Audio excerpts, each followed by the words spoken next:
So போன வீடியோல first 5 சம்ஸ clear பண்ணிட்டோம். அடுத்தது 20 சம்ஸ்ல அடுத்த 5 சம்ஸ இப்ப நம்ம பார்க்கலாம்.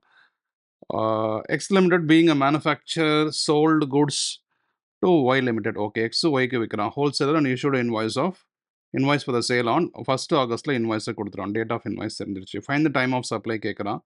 Goods following independent cases 1, 2, 3, 4 4 cases இருக்கு. கூட்ஸை ரிமூவ் பண்ணியிருக்கான். Goods removal concept. collects the goods from the premises. Okay, making goods available concept. அது ரெண்டும் இல்லை. நோ மூமெண்ட் இருக்கு. ஆனால் இங்கே வந்து payment as per okay made full payment உள்ள இன்வால்வ் ஆயிருக்கு. கிரெடிட்டட் பேமெண்ட் இந்த பேங்க் அக்கௌண்ட், அதுக்கப்புறம் ரெக்கார்ட் த சேம் இந்த புக்ஸ் ஆஃப் அக்கௌண்ட்ஸ், இந்த மாதிரி டீட்டெயில்ஸ்லாம் கொடுத்துருக்காங்க. ஓகே, இப்போ டைம் ஆஃப் சப்ளை கேட்குறோம்.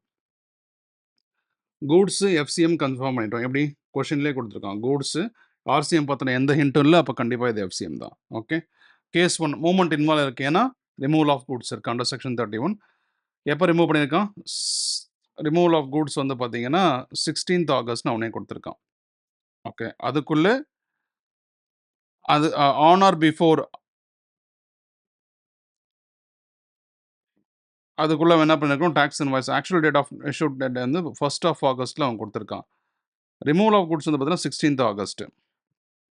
இது ரெண்டுத்தில் ஏர்லியர் வந்து 1st ஆஃப் ஆகஸ்ட் தான். So actual date of invoice 1st August, removal date வந்து 16th ஆஃப் ஆகஸ்ட். இது ரெண்டுத்தில் ஏர்லி டேட் வந்து 1st ஆஃப் ஆகஸ்ட். ஸோ அதுதான் வந்து டைம் ஆஃப் சப்ளை. அடுத்தது நெக்ஸ்ட் கேசஸில் வந்து எப்போ கஸ்டமருக்கு மேக்கிங் குட்ஸ் அவைலபிள்னா 10th August.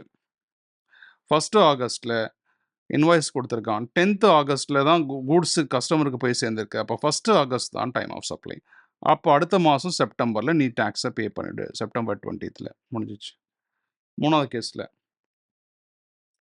Invoice 1st August, payment அவன் பண்ணது 26 ஜூலை. இங்கே அவன் ரிமூவல் ஆஃப் குட்ஸும் இல்லை, மேக்கிங் குட்ஸ் அவைலபிள் இல்லை, ஆனால் பேமெண்ட் பண்ணது இருக்குது. 26 ஜூலையிலே பண்ணிட்டான். 26 ஜூலையில் பண்ணிட்டான். Actual date of invoice issued 1st of August. 26th ஜூலையிலே பண்ணிட்டான். பட் 26th ஜூலையிலே அவன் பண்ணியிருந்தாலும் கூட்ஸ் எஃப்சிஎம்க்கு under section 3 actual date of invoice 1st of August,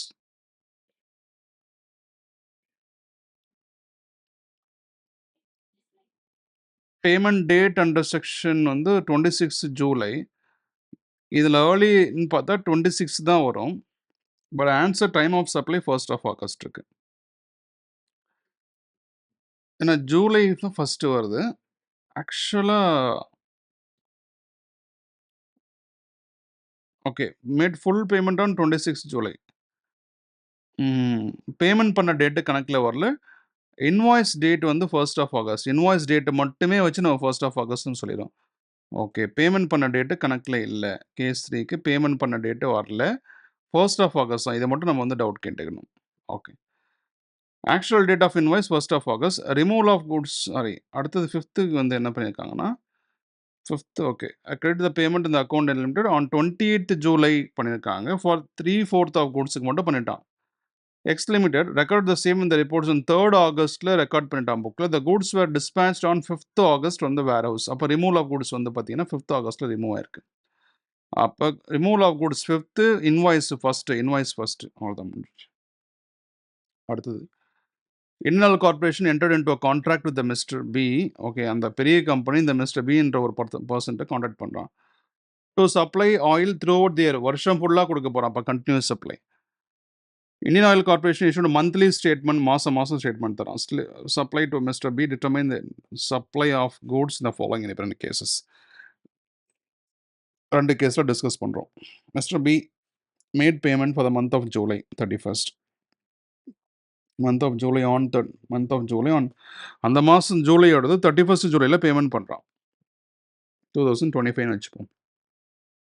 issued statement for the month of July on 8th of August. ஜூலையோட invoice 8th of August தான் இவன் தரான். ஆனால் ஜூலையோடைய பேமெண்ட்டு 31st ஜூலையிலே அவன் பே பண்ணிட்டான். ஒரு கேஸு. 2வது கேஸு மந்த் ஆஃப் ஆகஸ்ட் மந்தோடைய ஸ்டேட்மெண்ட்டு 5th செப்டம்பர்ல குடுக்குறான். ஆனா 30th செப்டம்பர் வரைக்கும் பேமெண்ட்டே வரல. இப்ப இந்த 2 கேஸுக்கு நம்ம என்ன பண்றோம்? டைம் ஆஃப் சப்ளை கண்டுபிடிக்கிறோம். ஃபர்ஸ்ட்டு இது கூட்ஸா? கூட்ஸ். ஏன் கூட்ஸு? ஏன்னா இந்தியன் ஆயில் கார்ப்பரேஷன் கண்டிப்பா ஆயில் தான் சப்ளை பண்ணும். அது கூட்ஸு. ரைட்டு. அடுத்தது oil goods. FCM.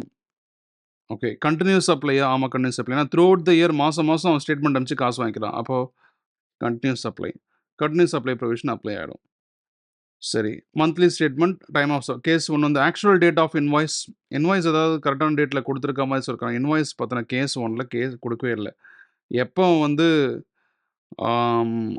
Issued statement தான் பண்றாங்க. ஸ்டேட்மெண்ட்ட மாசம் மாசம் பண்றாங்க. Okay. Actual date of invoice is not given. Payment வந்து 31st ஜூலை 2025 நடந்திருக்கு. யாரு? நம்மாள் பி பண்ணியிருக்காரு. 31st ஜூலை. ஓகே. சரி. ஜூலை மந்தோட ஸ்டேட்மெண்ட் அவன் எப்போ குடுத்துருக்கான்? ஆகஸ்ட் மாசம் குடுத்துருக்கான். ரைட். ஓகே. இந்த 2த்துல எது ஏர்லியர்? ஜூலையா? ஆகஸ்ட்டா? July. July 31st time of supply first case முடிஞ்சிருச்சு. அடுத்தது. ஆகஸ்ட் மந்தோட ஸ்டேட்மெண்ட்ட 5th செப்டம்பர்ல தான் அவன் குடுக்குறான். அப்ப ஸ்டேட்மெண்ட் டேட்டு, பேமெண்ட் எப்ப அவன் கட்டுறான்? குடுக்கவே இல்ல. ஏன் குடுக்கவே இல்லன்னா, 30th செப்டம்பர் வரைக்கும் பேமெண்ட் நாட் ரிசீவ்ட்ன்னு போட்டிருக்கான்.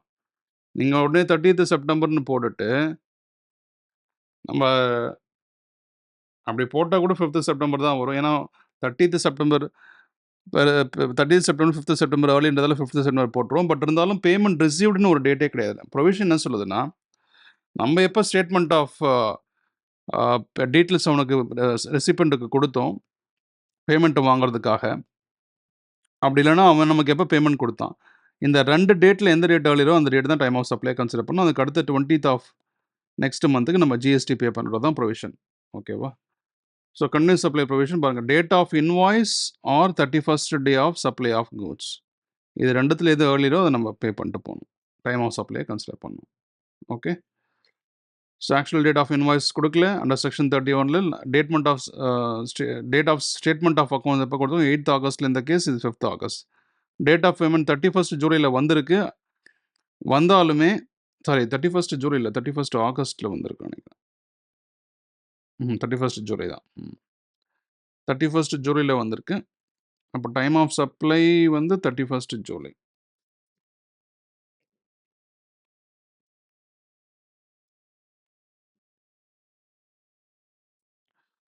இந்த டேட்ல வந்து டேட் ஆஃப் பேமெண்ட் கிடைக்கல. அப்ப 5th ஆகஸ்ட் ஒரு டேட்டா இருக்கு. அந்த ஒரு டேட்டா அப்படியே வச்சுக்க வேண்டியது தான். Okay. BSNL regularly issue invoices to the consumers on 10th of following month from the end of relevant month. Okay. Okay. Customers அப்ப மாசம் மாசம் நடக்குது. அப்ப continues supply. Invoice has been issued for rupees 1 lakh exclusive of GST on 10th of October. 1 lakh invoice has been issued GST on 10th of October. 10th of October for the taxable services provided to a customer from 1st September to 30th. 1st இருந்து 30th September வரைக்கும் 10th கொடுக்குறோம். போன மாசத்துக்கு இந்த மாசம் வந்து 10ஆம் தேதி கொடுப்போம் invoice. Okay. However, payment received from the same customer 1 லட்ச ரூபாய்க்கு பதிலா 1,950,000 கொடுத்துட்டோம். ஏன்டா கொடுத்த?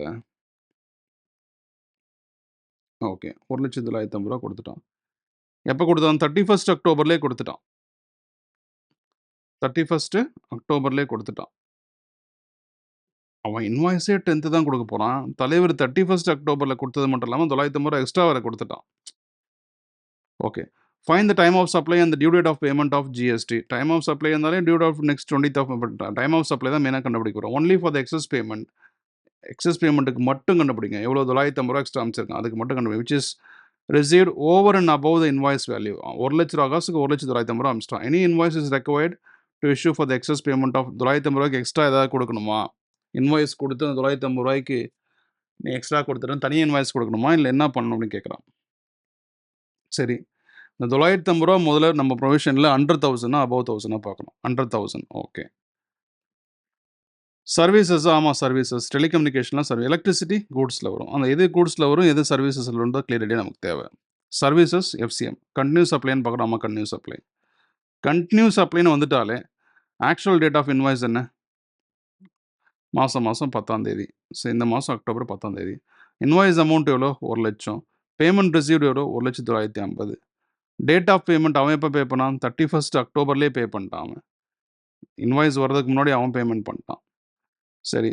பிஎஸ்என்எல் வந்து ரெகுலரா என்ன பண்றான்? 10ஆம் தேதி ஆச்சுன்னா குடுத்துட்டே இருக்கான். அப்ப அடுத்த மாசம் 10ஆம் தேதி அப்போ அக்டோபர்ல குடுத்தவன் நவம்பர்லயும் ஒண்ணு குடுப்பான்.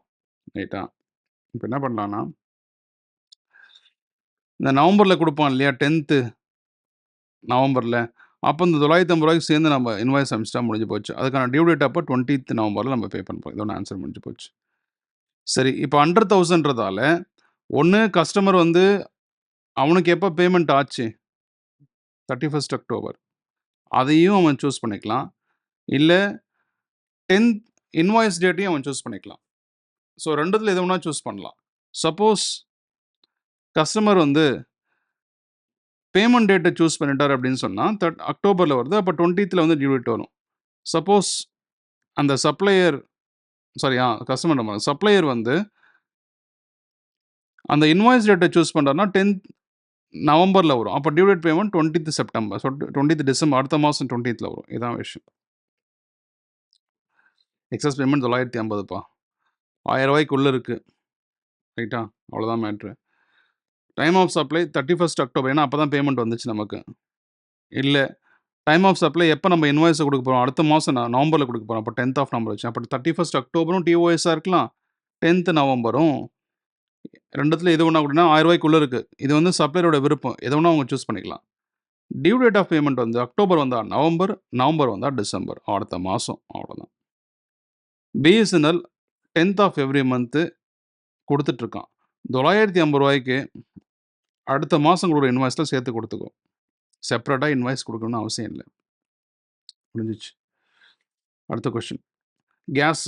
கேஸ் வந்து goods supplied by a pipeline to the recipient. Okay. The supply is to be made எது goods எது சர்வீசஸ்ன்னு தெளிவாக ஞாபகம் வச்சுக்கணும். Supply is to be made for the period of 1 year. ஒரு வருஷம் தராங்க. Monthly payments are to be made by the recipient per contract. மாதம் கொடுத்துடணும். ஜூலை, ஆகஸ்ட், செப்டம்பர் மாதம் 2 லட்ச ரூபா பேமெண்ட் பண்ணுறோம். டைம் ஆஃப் சப்ளை கண்டுபிடிக்க சொல்கிறாங்க. பேமெண்ட் ஆஃப் டேக்ஸ் பார்க்கறதுக்காக. சரி, கூட்ஸா சர்வீஸா? சர்வீஸ் கிடையாது. டெலிகாம் தான் service. Electricity goods, gas goods, பைப்லைனில் வந்தாலும் குட்ஸு, சிலிண்டரில் வந்தாலும் குட்ஸு, எப்படி வந்தாலும் குட்ஸ் தான் அது. இந்த மாதிரி தான் கவர்மெண்ட் கேட்டரைஸ் பண்ணியிருக்கான். ஸோ இந்த மாதிரி ஒரு டைம் ஆஃப் சப்ளை தான் ஒரு கொஸ்டினில் கேட்கணும் அவசியம் இல்லை. மல்டிபிள் டைம் ஆஃப் சப்ளை கேட்கலாம். ஜூலையில் என்ன, ஆகஸ்ட்டில் என்ன, செப்டம்பரில் என்ன, 3 பேமெண்ட் பண்ணியிருக்கான். 3த்துக்கும் தனித்தனியாக பண்ணணும். சரி, ஆக்சுவல் டேட் ஆஃப் இன்வாய்ஸ் ஏதாவது பார்த்து பேசியிருக்கான்? நான் பேசவே இல்லை. அவன் எப்போ பேமெண்ட் பண்ணியிருக்கான்னு தான் பார்க்கணும். Date of payment July, August, September 2 லட்சம் கஸ்டமர் கொடுத்துருக்கான். சப்ளை ரெசிபியன்ட் கொடுத்துருக்கான். சப்ளை ஜிஎஸ்டி டேர்ம்ஸில் பேசணும்னா. சரி, டைம் ஆஃப் சப்ளை என்ன? அவன் கொடுத்த டேட்டு தான் டைம் ஆஃப் சப்ளை. ஏன்னா வேறு எந்த டேட்டாவும் நம்மகிட்ட இல்லை, முடிஞ்சு போச்சு. சரி, 3 மாதத்துக்கு 3 டைமில் நடக்குது. ஜூலை, ஆகஸ்ட், செப்டம்பர் எல்லாமே 2 லட்ச ரூபா பெர் மந்த்து. அந்த டேட்டு தான் நமக்கு டைம் ஆஃப் சப்ளை. அப்போ அந்த டேட்டு தான் டைம் ஆஃப் சப்ளை. ஜூலைக்கு டு ஆகஸ்ட், ஆகஸ்ட்டுக்கு செப்டம்பர், செப்டம்பருக்கு October, 20th of next month. முடிஞ்சிருச்சு. Last sum. ஏன்னா அடுத்த வீடியோவில் அடுத்த 5 சம்ஸ் பார்ப்போம். Mister A registered person received goods. Okay, அவர் registered person received goods from recipient வந்து ரெஜிஸ்டர் இருக்கான். மிஸ்டர் பி வந்து சப்ளையர், அவன் தான் டீலர், அவன் ரெஜிஸ்டர். அப்போ ஆர்சிஎம் அவ்வளோதான்.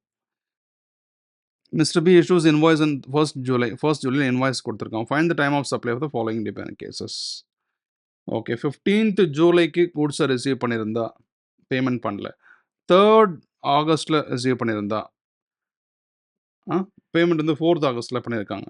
அதேமாதிரி 8th ஜூலையில் பேமெண்ட் பண்ணியிருக்காங்க. ஆனால் அதே டேட்டில் கூட்ஸ் ரிசீவ் பண்ணியிருக்காங்க. 10th ஜூலையில் கூட்ஸ் ரிசீவ் பண்ணியிருக்காங்க. பேமெண்ட் வந்து 9th ஜூலையில் பண்ணியிருக்காங்க. இந்த மாதிரி டிஃப்ரென்ஸ் என்ன நம்ம பார்க்க போகிறோம். ஓகே, கூட்ஸ் ஆர்சிஎம் ஏன் அன்ரெஜிஸ்டர்ட் சப்ளை, ரெஜிஸ்டர்ட் ரெசிபியன்ட். முடிஞ்சிச்சு. கூட்ஸ் ரிசீவ்டு கூட்ஸ் ஆர்சிஎம் பொறுத்த வரைக்கும் என்ன ப்ரொவிஷன் அப்படின்னு கேட்டால், எப்போ goods receive the date on which goods received are 31st day of from the date of invoice தான் நம்ம பார்க்க போகிறோம். சரி, இந்த 31st டே எப்படி கால்குலேஷன் பண்ணுறது? கால்குலேட்டர் எடுத்துக்கோங்க. 14th ஃபெப்ரவரிலேருந்து உங்களுக்கு 31st டே வேணும் அப்படின்னு சொன்னால், அந்த 14th ஃபெப்ரவரி எத்தனை நாள் இருக்குது? 28 டேஸ் இருக்குது. அப்போ 28 டேலேருந்து இப்போ கரண்ட்டாக என்ன டேட்டுக்கு, எந்த டேட்டு 14 கழிச்சா 14 வரும் இல்லையா? அந்த 14 அப்படியே வச்சுக்கோங்க. அடுத்த மாதம் 31st டே கால்குலேட் பண்ண போகிறீங்க. 31st 14 minus 31 17th of March தான் வந்து 14th ஃபெப்ரவரியிலேருந்து 31st டே. ஓகே. இதை ப்ராக்டிஸ் பண்ணிட்டே இருந்தீங்கன்னா நீங்கள் மாஸ்டர் ஆகிடலாம் இந்த கான்செப்ட் பொறுத்த வரைக்கும். இப்போ இன்னொரு எக்ஸாம்பிள், மே 2க்கு 31st டேஸ் வேணும்னா மேலே எத்தனை டேஸ் இருக்குன்னு பார்க்குறோம். 31 டேஸ். அந்த 31 டேஸ்லேருந்து 2 டேஸ் கழிச்சா ரிமைனிங் இதில் மட்டும் 29 டேஸ் பேலன்ஸ் இருக்குது, ரைட்டா? இப்போ நமக்கு 31st டே வேணா 29 மைனஸ் 31 31st டே வேணும் அப்படின்னா 2 வரும். மேக்கு அடுத்த மாதம் ஜூன், 2nd ஜூன் தான் 31st டே. ஓகே. ஷார்ட்கட் வந்து 31st டே ஆஃப் மந்த், ஒரு மந்த் வந்து அதுலேயே 31 டேஸ் இருக்குன்னா ஆப்வியஸாக வந்து 31st டே வந்து அதே டேட்டில் next month same day of next month தான் வரும். சப்போஸ் அந்த மந்தில் 30 டேஸ் இருக்குன்னு சொன்னால் next day of the same next day of the day அவன் என்ன டேட் கேட்குறானோ, ஃபார் எக்ஸாம்பிள் வந்து இப்போது ஏப்ரலில் வந்து இருக்குன்னு வச்சுக்கோங்களேன். 31st டே ஆஃப் ஏப்ரல் 5 வந்து 6th of May next day வச்சுக்க வேண்டியது. ஆனால் 45 டேஸ்க்கும் 60 டேஸ்க்கும் நம்ம கால்குலேஷன் பண்ணி தான் ஆகணும். அது எப்படி பண்ணுறது நம்ம அடுத்தது பார்க்க போகிறோம், ரைட்டா? மல்டிபிள் கேசஸ் இந்த மாதிரி கொடுத்தா கேட்போம். So date of goods receive 4 கேசஸில் 15th July, 3rd July, 8th July, 10th July. Date of payment வந்து இந்த கேஸில் கொடுக்கல, இதெல்லாம் கொடுத்துருக்கான். இதெல்லாம் கொஷினில் கொடுத்து தான் அப்படியே. 31st டே ஆஃப் இன்வாய்ஸ் நம்ம கால்குலேஷன் பண்ணுறோம். 15th ஜூலைக்கு ஃபஸ்ட்டு,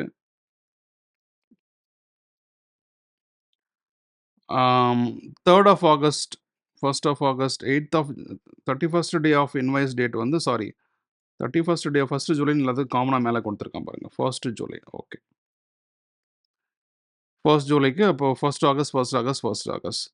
அப்போது டைம் ஆஃப் சப்ளை வந்து ஆகஸ்டா ஜூலையா, எது early? 15th July. 1st Agusta 3rd Agusta? 1st August. 1st Agusta 8th ஜூலையா? 1st August. 8th July அதை விட ஏர்லி. ஆனால் இங்கே ஏன் 1st ஆகஸ்ட் இருக்குது? 3rd கேஸில் 8th July made payment, okay. அது கூட்ஸ் ரிசீவ்டு இல்லை. And okay, goods receive on the same date. 8th July receive ஆயிடுச்சு. ஓகே, கூட்ஸ் ரிசீவ் நமக்கு கணக்கு இல்லை. ஓகே ஓகே ஓகே ஓகே, இதை பார்க்கக்கூடாது. டேட் ஆஃப் பேமெண்ட் ப்ரொவிஷன் வந்து provisional receipt. Date of goods received or 31st day. Date of payment. Date of payment.